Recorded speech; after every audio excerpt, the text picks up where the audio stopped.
Assim que eu sou liberado para começar a fazer a prova, a primeira coisa que eu faço é ir lá olhar o tema da redação, ler os textos motivadores e começar a pensar na redação. Esses textos motivadores, eles precisam ser estudados, porque eles vão dizer para você qual é a visão que você precisa ter sobre o tema. E isso está lá no edital do seu concurso. A sua prova discursiva tem que estar de acordo com os textos motivadores. E fica mais fácil fazer isso se você segue exatamente a mesma linha do que o texto está dizendo.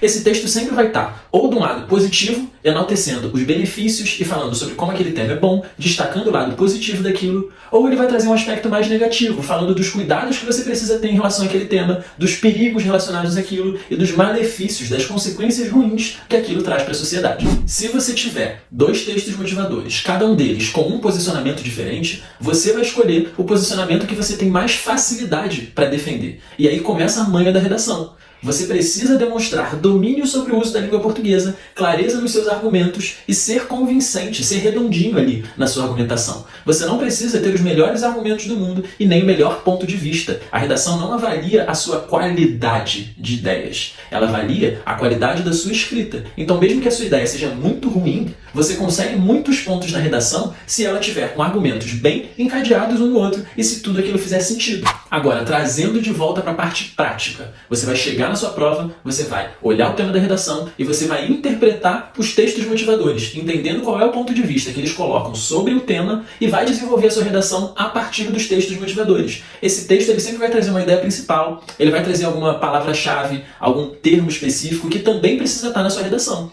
Se é uma redação sobre aquecimento global, nos textos motivadores você vai ver camada de ozônio, efeito estufa, aumento da temperatura, e essas são coisas que precisam estar no seu texto para deixar claro que você está falando da mesma coisa.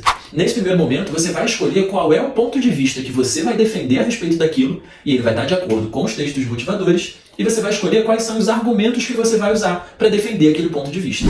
Utilize, no máximo, 2 argumentos. Se você tiver domínio sobre eles, se você souber o que você está falando e se você tiver como embasar isso com fatos. Bons argumentos são baseados em fatos. E se você não tem conhecimento suficiente para falar que aquele fato veio do estudo científico do instituto tal, você usa um fato que é de conhecimento público. No caso do aquecimento global, o que é um fato de conhecimento público? As temperaturas estão ficando cada vez mais quentes. Os verões estão ficando cada vez mais quentes. Todos os anos a gente vê no noticiário o dia mais quente do ano, o dia mais quente do ano. Isso você não precisa embasar. Isso é conhecimento público. Todo mundo concorda com isso. Isso é um fato. Então, se você tem fatos, a sua argumentação fica mais fácil. Agora, se você não tem 2 argumentos que você consegue embasar com fatos, não tem problema você utilizar um argumento só. E aí, o que você vai fazer se você tiver um argumento só? Você vai pensar em um argumento, em um fato, em uma coisa que acontece e em uma consequência que aquilo traz. Se os textos motivadores estiverem abordando um aspecto positivo daquele tema, você vai trazer uma consequência positiva. Se os textos estiverem criticando, você vai trazer uma consequência negativa.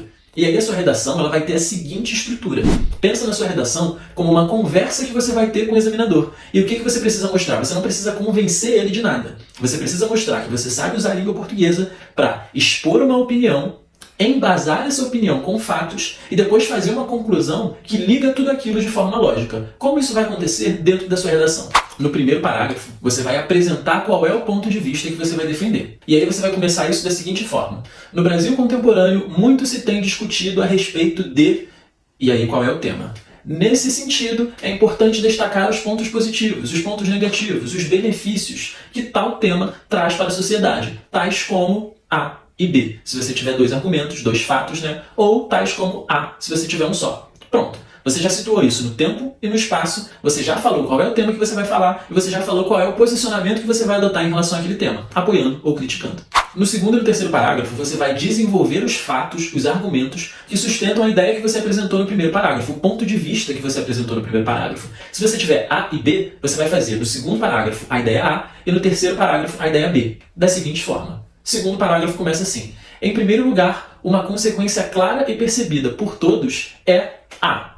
E aí você fala sobre A. E aí no terceiro parágrafo você emenda. Além de A, também é possível observar que B acontece por conta de tal, tal e tal. E isso garante que tal, tal e tal. Ou isso acaba causando tal, tal e tal.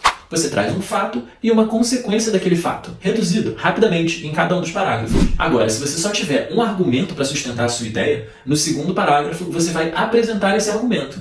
Em primeiro lugar, tem-se que blá blá blá blá blá blá blá blá blá blá blá, e aí você apresenta o argumento A. No terceiro parágrafo, você vai apresentar a consequência positiva ou negativa que você já mostrou na introdução e agora você vai desenvolver, mas você vai emendar isso no segundo parágrafo. Você vai começar escrevendo por causa disso, e aí você vai explicar o que acontece por causa do fato que você citou no segundo parágrafo. O quarto e último parágrafo é a conclusão do seu texto. Primeiro você apresentou um ponto de vista, depois você apresentou argumentos que defendem aquele ponto de vista, e agora você está explicando o óbvio. Por que aqueles argumentos fazem sentido e por que o seu ponto de vista é válido a partir daqueles argumentos. Você não precisa convencer ninguém de nada. Você só precisa mostrar para quem está lendo a sua prova que você sabe pensar e expressar os seus pensamentos de uma maneira que faz sentido.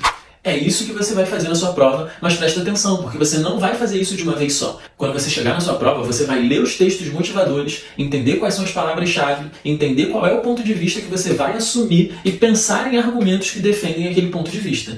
Quando você travar na hora que você estiver fazendo isso, não insiste. Volta lá para fazer a sua prova objetiva, porque aí você vai avançando dentro das questões enquanto aquele tema está lá no fundo da sua cabeça rodando. E aí, quando você estiver cansado de fazer questões, você volta na sua redação e você começa a rascunhar essa estrutura. Qual é o ponto de vista? Eu tenho um ou dois argumentos. Se eu tenho um argumento só, qual é a consequência que eu vou escolher para esse argumento? Se eu tenho dois, como é que eu vou fazer para eles estarem relacionados um ao outro? E depois, como é que eu faço uma conclusão que resume tudo que eu disse de uma maneira que o examinador, quando lê a introdução e a conclusão, ele vai entender do que o meu texto se trata? E mais do que isso, como é que eu escrevo isso de uma forma simples, sem cometer muitos erros? Se você está em dúvida se precisa colocar uma vírgula ou se não precisa, reescreve aquela frase de um jeito que você sabe que precisa ou que você sabe que não precisa. Está em dúvida como se escreve alguma palavra? Troca por outra palavra que você tem certeza como se escreve. O seu objetivo aqui não é ter a melhor redação do mundo. Você pode ter uma redação meia boca, mas se ela tiver poucos erros, ou melhor ainda, nenhum erro, a sua nota vai ser muito alta, porque você vai ter uma boa estrutura, uma boa expressão, e o conteúdo ele pode até ser um pouquinho fraco, mas ele não vai ser fraco o suficiente para despencar a sua nota. Além disso, a sua redação ela pode ter um tema que não está relacionado aos conteúdos específicos do edital. Então como é que você se prepara para a sua redação? Conhecimento de mundo. Assistir noticiário, assistir no YouTube vídeos sobre notícias, sobre coisas que estão acontecendo agora, e principalmente coisas importantes para a sociedade. Não é notícias sobre crime, coisas vazias, são notícias sobre política, notícias sobre relações internacionais, notícias sobre questões sociais que acontecem dentro do Brasil. A minha aposta está aí. Questões sociais que acontecem no Brasil. Acesso à educação, acesso à saúde, acesso ao lazer, que por mais que não estejam no conteúdo dos conhecimentos específicos do seu edital, estão relacionados aos conhecimentos que você vai aplicar na prática, na hora que você estiver trabalhando, na hora que você estiver aplicando aqueles temas que estão lá nos seus conhecimentos específicos. Se você gostou desse vídeo, eu acho que você também vai gostar desse que está aparecendo aqui na tela, que o YouTube recomenda para você com base no que você assistiu. E manda esse vídeo para aquele seu coleguinha que também está fazendo concurso. Se inscreve aqui no canal para me dar uma força, para continuar fazendo ótimos vídeos. E não esquece de curtir o vídeo para dizer que você gostou e que ele ajudou você.